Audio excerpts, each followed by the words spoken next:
After the death of his Aunt May and the incarceration of his greatest mentor and enemy, the empty void left in the criminal underworld starts to be overrun by the Magia, a crime syndicate that predates even Wilson Fisk's rule. Each family fighting over a piece of New York, with Hammerhead trying to undercut them all. What could possibly be his master plan? And what does Felicia Hardy, aka the Black Cat, have to do with it? That was the pitch for the City Never Sleeps chapters of Marvel's Spider-Man. If you haven't seen my video on the base game, you can click the link in the description, then come back to this video. I was very surprised to hear that Spider-Man would be getting DLC. In each month after release, until the end of the year, a story chapter would be released, containing a few main missions, new collectibles, and new overworld? For some reason the game needs to reset the overworld for each DLC chapter, so the main story, the Heist, Turf Wars, and Silver Lining are all separated in their little loading zones. Maybe someone can explain to me why this is, maybe it just came with how they released the DLC. Either way, it doesn't really make any difference once you're in the new chapters. You just can't collect any overworld collectibles from the main game, and vice versa with the new DLC collectibles. Except landmarks and backpacks, for some reason. I mean, I guess they have to exist in each overworld, but yeah, strange. It makes the experience weirdly segregated from the main game, which I guess was their intent, but it still feels weird to have an overworld for each chapter and not just the entire DLC. Originally, I was going to include the DLC in my previous video, but the more I wrote, the clearer it became that it deserved its own video. It was obviously a different conversational piece that would have diverted a little too far from my thoughts and feelings of the base game. I even chose to leave out a couple topics that I felt had more of a presence in the DLC. A couple of those things include the game's overall difficulty curve and Screwball's obnoxious chokehold over all 3 DLC chapters, but I'll get to them soon. Let's just start by going through each chapter and talk about what the game gives us pure content-wise. First and foremost, the Heist is the best DLC chapter hands down. This interpretation of Black Cat is one of my personal favorites, and she certainly gets tons of screen time in this chapter. In the base game, we heard from her voice only, in a side quest that had you tracking her whereabouts based on her stakeout locations. We got some background on her attempt to go straight, but it became clear that she was back to crime in full force, when the side quest ends with her stealing back her outfit and tech from the police. At the very least, you get a sleek black suit out of it. During the events of the DLC, she has begun to hunt down flash drives belonging to different Magia families, each striving for control after the shake-up of the Devil's Breath fiasco. At first, we're led to believe she's only doing this to save her son, as she intends to deliver the drives to Hammerhead, giving him full control of the Magia. This, however, is of course a massive scam ran by Cat to gain what they call the entire wealth of the Magia. Put all their assets in one place. And require all 5 data drives to access it.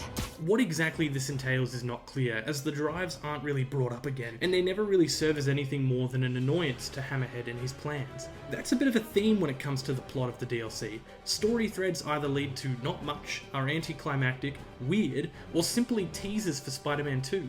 None of which feel particularly cathartic or worthwhile. Then you realise you paid for essentially a cliffhanger for the plots you want to see, and what you get is a basic villain of the week plot. Don't get me wrong, whenever Black Cat is on screen, it's a treat, especially her banter with Peter, but knowing she's gone all too soon from the DLC, only having another 10-second appearance in the final part, it leaves quite a lot to be desired. We also get another stealth mission courtesy of Mary Jane. This entire mission really only lasts a few minutes, so I'm honestly a little confused why they even put it here, but hey, at least you get to keep the taser in the lure. Each chapter adds some new side content as well. New types of crimes are sprinkled around the world, and a side mission involving the collection of stolen paintings by the original Black Cat. This one's great. It's almost instantly obvious something's up with the cop helping you collect the paintings, but each one you collect you're rewarded with little tidbits of lore surrounding the Black Cat. It's a solid follow-up to the backpacks, something I don't think will ever be topped. Maybe in the sequel they'll settle for backpacks too, since surely in canon there would be plenty of them surrounding the Queens and Brooklyn boroughs of New York. Once you collect them all, the cop is revealed to be none other than the original Black Cat, Walter Hardy. He gets away with all the paintings, which isn't at all surprising considering Spider-Man was just leaving them wherever he found them. It makes me wonder why Hardy even wanted him to find the paintings. Did he forget where they were? Or did he just enjoy screwing with Spider-Man for the sake of it? Certainly wouldn't be out of character for a Black Cat. He does ask questions about the new Black Cat, his daughter, as she believes him to be dead at this time, leaving Peter with this bittersweet sentiment. Take care of my little girl. There are also new challenge missions, similar to the Taskmaster challenges in the base game, but that mimicking mercenary is not the one hosting them this time. So, Screwball did have a small side quest in the original game that was cute. Another colourful yet loudmouthed villain to take down in a one-off side quest. Oh my god, Spider-Man! I can't thank you enough for the millions of clicks I just got! Wow! it was best left at just that. Her new missions are spread throughout all 3 parts of the DLC, funnily enough making her the most consistent part of it. But her voice gets really hard to listen to after a while. Aw, wanna know what I thought of that? Not even really a while, pretty much immediately. It's unfortunate because I do quite like her missions otherwise, the 2 gadget challenges being particularly fun. She slips a computer virus into your suit, and instead of doing something worthwhile with her advantage, she simply disables your gadgets, leaving only 2 to use during the mission. It's a fun shake-up that has you slightly rethinking your approach to combat, as to get those top scores you'll need to be extra precise and flexible with your skills, especially when the photobombs show up. These are bright pink screwball themed lights that show up randomly throughout the mission. If you take out an enemy or parkour through them, you'll get the chance to time a snapshot of Spider-Man for extra points. It's beyond me why Spider-Man would even humour Screwball at all, let alone go along with her stupid photobombs. But it's no surprise she keeps coming back and using him for her live streams every part of this DLC, as it takes far too long and is somehow far too difficult to catch her and keep her locked up. She was locked up for what, a few weeks since the end of the base game? On its own though, the Heist chapter is good. This part ends with Black Cat getting all the drives and then being blown up when she returns to her penthouse apartment. I guess it wasn't curiosity that killed the cat this time. It was bombs. So, how's it feel to not be a dad? Turf Wars opens up with an infiltration of Hammerhead's current base of operations. Captain Yuri Watanabe is back and gets a pretty big focus in this one, as her entire squad tragically loses their lives at the hand, or should I say head, of the chrome-domed mob boss, including a police officer with a cool Spider-Man watch. Sadly, the watch doesn't survive either.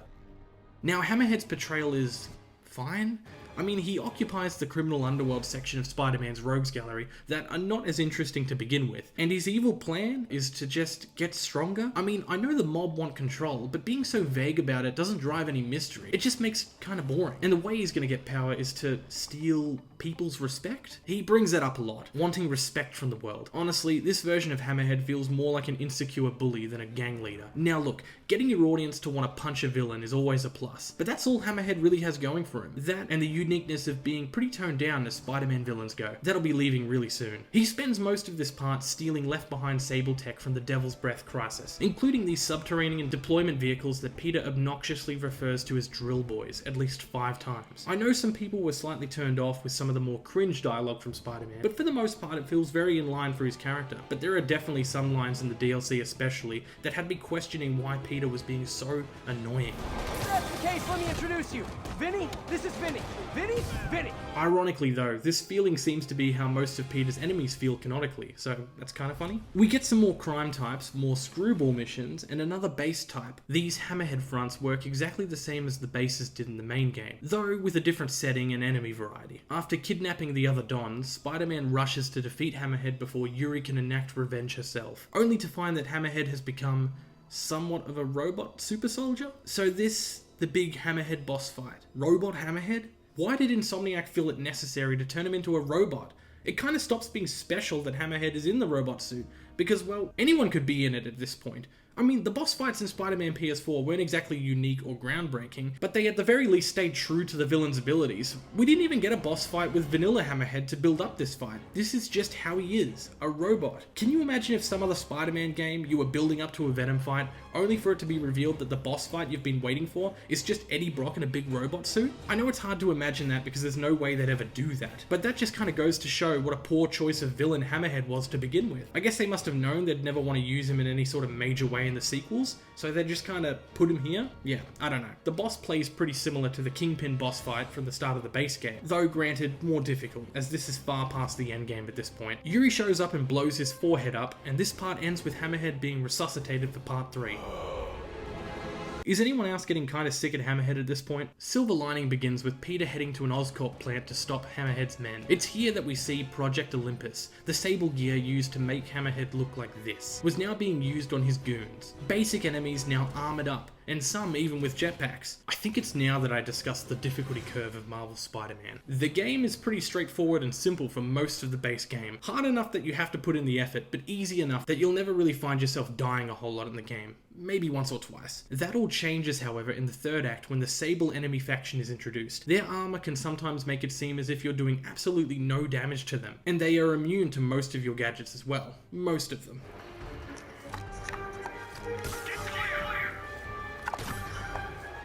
One of those guys, huh?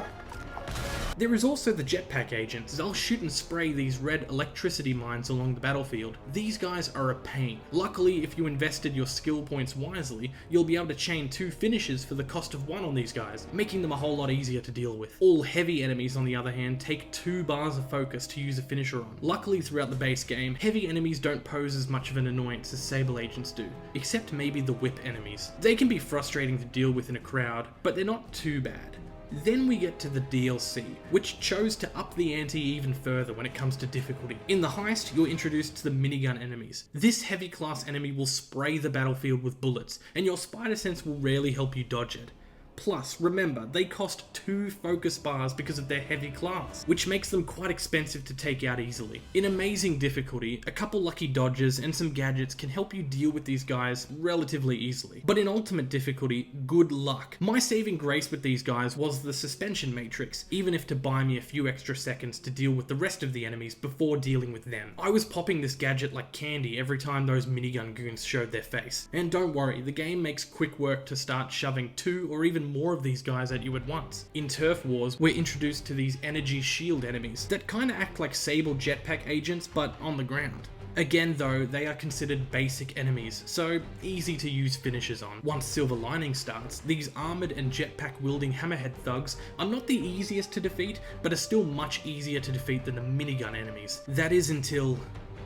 oh god. Eventually Silver Sable shows up to get to the bottom of her stolen tech. There's this whole background plot about how Symkaria, her fictional home country, fictional to us at least, I'm sure it's very real to her, is in the midst of a civil war. It's a shame this plot is relegated to the background in favour of the plot we're playing right now, but it's okay guys, I get it. That plot would be far too interesting. We have a short boss fight that I swear is broken in ultimate difficulty, and we move on to discover new crime types. One thing I will give the DLC credit for is that they do try to have some engaging set pieces or just some unique mission types throughout, like spying in on the bar with no name in Turf Wars, or getting to transition from Peter to Spider-Man in this mission. If you want to talk about feeling like Spider-Man in a video game, finding an abandoned alleyway to crawl up the walls without anyone seeing you was absolute peak Spider-Man, and I'm surprised we didn't see more of it, barring the Feast infiltration mission. Screwball comes back, but finally this mission chain ends with you putting a stop to her.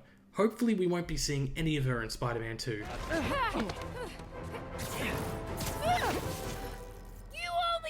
Because I wanted you to catch me! We also get a new base type with these Olympus hideouts. These are disheveled sewer bases that house the souped up armoured variants of Hammerhead's goons. Just challenge wise, these bases are probably the best in the game. Even when they include the minigun enemies, I can't help but somewhat enjoy the TV screaming difficulty that comes with these bases. Though the frustration was real when playing through these at ultimate difficulty, I do look back fondly at the effort I had to put in to complete it. Sometimes it's good for a game to kick you around a bit. Otherwise, the entire experience begins to feel a bit too much like you're on rails, just simply along for the ride. When Silver Sable flies headfirst into an obvious trap, Spider-Man follows along, only to be met with this.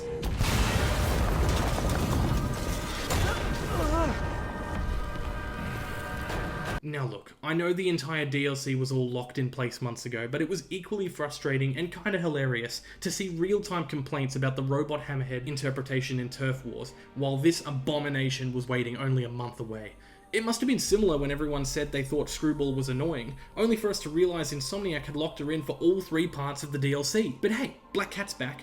And she's gone. The last collectible we're tasked with finding are these crime scenes, strewn with police tape, and left at its centre, an audio recording, documenting a sting operation Yuri attempted at some point in the past to catch a Magia enforcer. Eventually you're led to that exact enforcer's dead body, and with a final phone call with Yuri, Peter accepts that his friend has crossed the line and isn't coming back. We're left with yet another plot point dangling. After saving Sable and luring Hammerhead to a floating invisible base, we have a second and final boss fight with Hammerhead, or I guess, Robot 2.0. I mean seriously, I fail to understand what made them think this was a good idea for Hammerhead. I don't care whether something like this happened in the comics either. You're telling me that Hammerhead sacrificed his entire body, leaving just his head, just so he can seize control of the Magia's territory?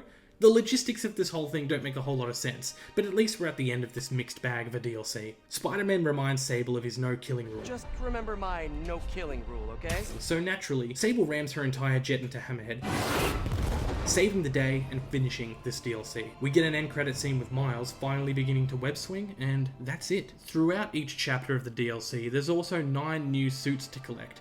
In each chapter, the first mission will net you 1, finishing the story will get you the second, and 100%ing the chapter will give you the third. More suit additions is always great, and speaking on that, the suit selection continued to grow all the way up until No Way Home's release in 2021. We got new suits based on the Tom Holland movies, plus a couple other, arguably more iconic suits. The bombastic Bagman suit always gets a kick out of me, but I gotta say, they missed out on putting the Kick Me sticky note on his back. Overall, the suit support for the game was amazing, totaling 47 suits. It makes me excited to see exactly how much support the sequel will get in this regard, especially considering the new suit style mechanic. Not much time left to find out. The City Never Sleeps DLC is something I'm very conflicted on. Content and gameplay wise, I think it offers up more than enough, especially if you found the base game too easy. But the story surrounding it feels so half-baked, teasing us with far more interesting stories around it, but delivering such basic, generic comic book plot drivel. Black Cat got some good development, but I felt Yuri deserved more time devoted to her story, and for some reason, they had Sable just rehash her arc from the base game. If they end up releasing DLC for the sequel, all I can hope for is that the story, as short as it may be, is worth telling, because as it stands, a story about a whiny crime boss becoming Robot 1 and then becoming Robot 2 just doesn't hit as good as it should. You may think I'm being slightly too harsh on the DLC, and maybe you're right. The base game just set the bar so high that I feel compelled to call it out when it starts to fall short. I still overall enjoyed my time with it, especially since, as I said, gameplay wise, I was more than happy. But on replays of this game, I certainly won't be as quick to play through this story again. I don't think I'd ever skip it, but the thought will definitely cross my mind. Now, before Spider-Man 2 releases next week, there is one more title I want to talk about. A game many people cite as feeling more DLC than full release. That being Marvel's Spider-Man Miles Morales. Until then, subscribe so you'll be informed on when that review comes out, or any of my other uploads, and I'd like to thank you for watching DaAcorn.